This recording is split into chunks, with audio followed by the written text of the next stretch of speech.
Setiap orang punya cerita tersendiri kenapa dia bisa jatuh cinta pada sebuah klub sepak bola.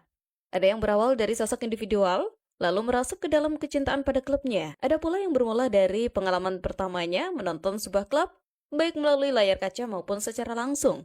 Kecintaan tersebut dapat tumbuh membentuk orang tersebut menjadi supporter klub sepak bola dimaksud. Cerita bermula pada awal 2000-an saat layar kaca menampilkan sosok gag and old school namun berwibawa, lengkap dengan kacamata bulat dan jaket panjangnya, berdiri tenang di pinggir lapangan Highbury. Ia adalah Arsene Wenger. Wenger bukanlah hanya sekedar pelatih. Ia dapat disejajarkan dengan guru besar sepak bola, membawa semangat dan ilmu baru ke tanah Inggris yang kala itu masih kental dalam pola kick and rush. Ia datang membawa filosofi dan prinsip yang diterjemahkan dalam sistem pengelolaan dari hal non-teknis, seperti pola makan para pemain, hingga hal teknis, seperti analisis performa, di mana semuanya ini menghasilkan gaya main tim menyerang yang rapi dan indah. Dan dari semua klub di Eropa, ia memilih Arsenal setelah perjalanan karirnya dari Jepang. Dalam urusan perekrutan pemain, harus diakui bahwa Arsene Wenger mempunyai mata jeli dalam melihat potensi pemain. Meskipun tidak seluruh pemain yang dibeli bagi Arsenal merupakan pembelian yang terbaik,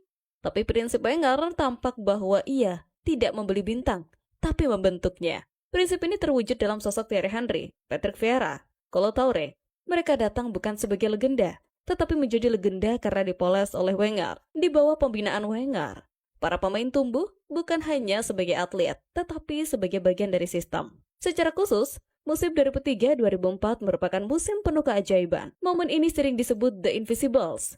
Arsenal menutup Liga Inggris tanpa sekalipun merasakan kekalahan. 26 menang, 12 imbang, 0 kalah. Arsenal pun diganjar dengan trofi Liga Inggris berlapis emas. Hal itu sebuah prestasi. Tapi hal tersebut lebih dari sekedar angka. Momen itu memberikan pelajaran tentang harmoni, kerja kolektif, dan kepercayaan diri. Struktur tim ini pun penuh dengan keunikan keragaman. Mereka bukan sekedar pemain. Mereka bukan potongan simfoni yang disusun oleh Profesor Wenger menjadi sebuah alunan musik yang tidak terlupakan. Namun, pasca era Invisibles berakhir, datanglah masa-masa sulit. Trofi langka, pemain silih berganti, permainan tidak lagi seindah dulu. Namun, menjadi pendukung sejati bukanlah soal hadir di masa senang.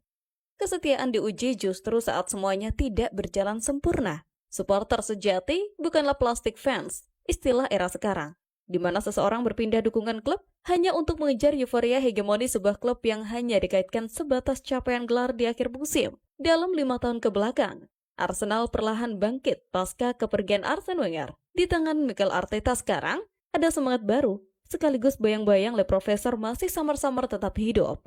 Banyak pula yang mulai mengajak Arsenal sebagai klub nostalgia. Namun, banyak pula yang mencibir bahwa pendukung Arsenal merupakan salah satu fans yang paling kuat berpuasa gelar. Ejekan dan cibiran ini dapat ditemukan dalam media sosial maupun relasi nyata sesama pendukung klub sepak bola.